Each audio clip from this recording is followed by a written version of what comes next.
എൻ്റെ പേര് ജെസ്സി. തൃശ്ശൂർ ജില്ലയിലെ ചീറ്റിശ്ശേരി ഇടവകയിൽ നിന്ന് വരുന്നു.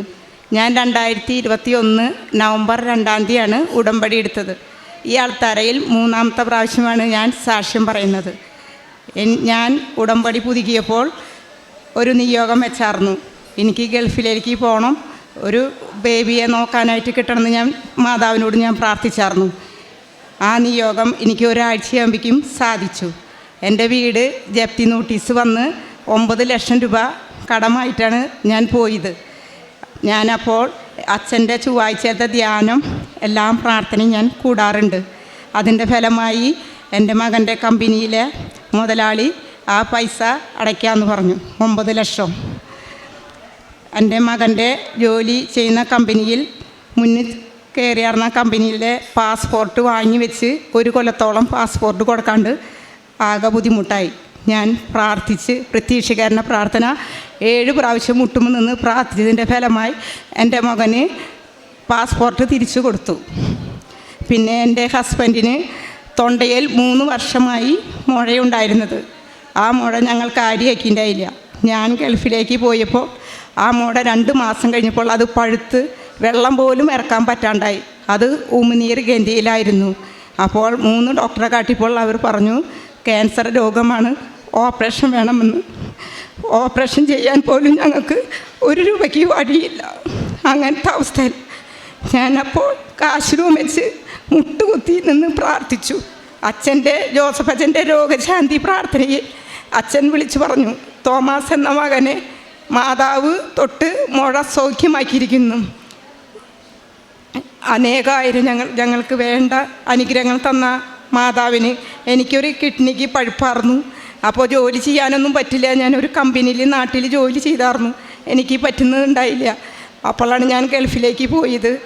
ആ കാശ് വെച്ച് പ്രാർത്ഥിച്ചതിൻ്റെ ഫലമായി തൈലവും പുരട്ടി പ്രാർത്ഥിച്ചു. ഞാൻ മുട്ടുകുത്തി നിന്ന് ആ പ്രാർത്ഥിച്ചതിൻ്റെ ഫലമായി എൻ്റെ ഒരു കിഡ്നിയിലെ പഴുപ്പ് മാറി കിട്ടി. എനിക്കപ്പോൾ കമ്പനിയിൽ ജോലി ചെയ്തായിരുന്നു. 1 കൊല്ലം ആയി ഞാൻ റിസൈൻ ചെയ്തിട്ട്. അവർ 1 ലക്ഷം രൂപ തരാനുണ്ടായി. അവർ ആ പൈസ തന്നില്ല.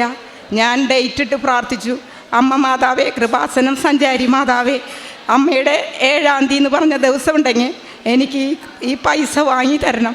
ഞങ്ങൾ അങ്ങനത്തെ അവസ്ഥയിലാണ് ജീവിക്കുന്നത്. അമ്മ 5-ാം തീയതി എന്ന് പറഞ്ഞ ദിവസം എനിക്ക് ഈ 1 ലക്ഷം രൂപ വാങ്ങി തന്നു. അമ്മയ്ക്കും തിരുക്കുമാരനും കോടാനുകോടി നന്ദി. കാരുണ്യ പ്രവർത്തനങ്ങൾ ചെറുതായ രീതിയിലൊക്കെ ചെയ്യാറുണ്ട്. ദിവസം കുർബാന കൂടും, കുമ്പസാരിച്ച് കുർബാന കൊള്ളും, 2 നേരം പ്രാർത്ഥന ചെയ്യും. പിന്നെ ഷെയർ ചെയ്യാറുണ്ട്, ധ്യാനം കൂടും, ഷെയർ ചെയ്യാറുണ്ട് എല്ലാവർക്കും. ഇത്രയും തന്ന തിരുക്കുമാരനും അമ്മ മാതാവിനും കോടാനുകോടി നന്ദി. ലേവ്യരുടെ പുസ്തകം 19:7 നമ്മളിങ്ങനെ വായിക്കുന്നുണ്ട്, നിങ്ങളെ തന്നെ ശുദ്ധീകരിച്ച് വിശുദ്ധരാകുവൻ. പ്രിയമുള്ളവരെ, ഉടമ്പടി ജീവിതം സ്വയമായിട്ട് നമ്മളെ തന്നെ ശുദ്ധീകരിച്ച് വിശുദ്ധി പ്രാപിക്കുവാനായിട്ടുള്ള ഒരു ജീവിതമാണ്. നമ്മളിപ്പോൾ കേട്ടത് ജെസ്സി എന്ന സഹോദരിയുടെ ഉടമ്പടി ജീവിത സാക്ഷ്യമാണ്. ഈ സഹോദരി തൻ്റെ ജീവിതത്തിൽ തന്നെ തന്നെ വിശുദ്ധീകരിച്ചുകൊണ്ട് ഉടമ്പടി ജീവിതത്തിലൂടെ കടന്നുപോയപ്പോൾ തനിക്ക് ലഭിച്ച അനുഗ്രഹങ്ങളാണ് നമ്മളുടെ മുൻപിൽ സാക്ഷ്യമായിട്ട് പങ്കുവച്ചത്. ഈ സഹോദരി പറയുകയായിരുന്നു, തനിക്കൊരു ജോലിയുടെ ആവശ്യത്തിന് വേണ്ടി പരിശുദ്ധ അമ്മയോട് പ്രാർത്ഥിച്ചു. അതുപോലെ തന്നെ വീടിൻ്റെ ജപ്തി വന്നപ്പോൾ പരിശുദ്ധ അമ്മയോട് പ്രാർത്ഥിച്ചു. മകൻ്റെ പാസ്പോർട്ടിൻ്റെ ആവശ്യത്തിൻ്റെ സമയത്ത് പരിശുദ്ധ അമ്മയുടെ അടുത്തേക്ക് കടന്നു വന്നു. അതുപോലെ തന്നെ തൻ്റെ കിഡ്നിയിൽ പഴുപ്പായിരുന്ന സാഹചര്യത്തിൽ പരിശുദ്ധ അമ്മയുടെ സന്നിധിയിൽ വന്ന് പ്രാർത്ഥിക്കുന്നു. പ്രിയമുള്ളവരെ, നമ്മൾ തിരിച്ചറിയേണ്ട ഏറ്റവും വലിയ കാര്യമെന്ന് പറയുന്നത് ഉടമ്പടി നേർച്ച വസ്തുക്കളിലുള്ള ദൈവ സാന്നിധ്യമാണ്. വിശുദ്ധീകരിക്കപ്പെട്ട അനുഗ്രഹിക്കപ്പെട്ട ഉടമ്പടി നേർച്ച വസ്തുക്കൾ നമ്മുടെ ജീവിതത്തിൽ നമ്മൾ ഉപയോഗിക്കുമ്പോൾ, ഈ സഹോദരി പറയുകയായിരുന്നു, എൻ്റെ കിഡ്നിയിൽ പഴുപ്പായിരുന്നപ്പോൾ ഉടമ്പടി കാശ് രൂപം ഞാൻ അവിടെ വെച്ച് പ്രാർത്ഥിച്ചു. ഈ ദൈവ സാന്നിധ്യം നമ്മുടെ ജീവിതത്തിലേക്ക് കടന്നു വരുമ്പോഴാണ് നമ്മുടെ ജീവിതം അനുഗ്രഹിക്കപ്പെടുന്നത്, നമ്മുടെ ജീവിതം വിശുദ്ധീകരിക്കപ്പെടുന്നത്. നമ്മളെ തന്നെ വിശുദ്ധീകരിച്ചുകൊണ്ട് ഉടമ്പടി ജീവിതത്തിൽ നമ്മൾ ജീവിക്കുമ്പോഴാണ് നമ്മുടെ ജീവിതം അടയാളത്തിൻ്റെ ജീവിതമായിട്ട് മാറുന്നത്, നമ്മുടെ ജീവിതത്തിൽ അടയാളങ്ങളും അത്ഭുതങ്ങളും സംഭവിക്കുന്നത്. അതുകൊണ്ട് പ്രിയ സഹോദരങ്ങളെ, ഈ സാക്ഷ്യം കേൾക്കുമ്പോൾ നമ്മൾ തിരിച്ചറിയേണ്ട ഏറ്റവും വലിയ വാസ്തവം എന്ന് പറയുന്നത് നമ്മളെ തന്നെ ദൈവത്തിൻ്റെ പക്കലേക്ക് ഉയർത്തി വിട്ടുകൊണ്ട് വിശുദ്ധീകരിച്ച് ശുദ്ധതയോടുകൂടി ജീവിക്കുവാനായിട്ട് നമ്മളെ പരിശ്രമിക്കുക.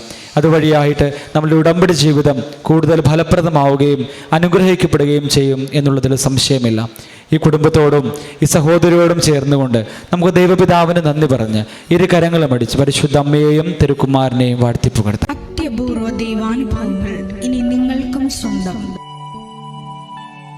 ഈ യൂട്യൂബ് ചാനൽ ഇതുവരെ സബ്സ്ക്രൈബ് ചെയ്തിട്ടില്ലെങ്കിൽ ഇപ്പോൾ തന്നെ സബ്സ്ക്രൈബ് ചെയ്യുക. ഈ വീഡിയോ ഇപ്പോൾ തന്നെ നിങ്ങളുടെ സുഹൃത്തുക്കൾക്ക് ഷെയർ ചെയ്തുകൊണ്ട് കർത്താവിൻ്റെ പ്രേക്ഷിതരാകുക.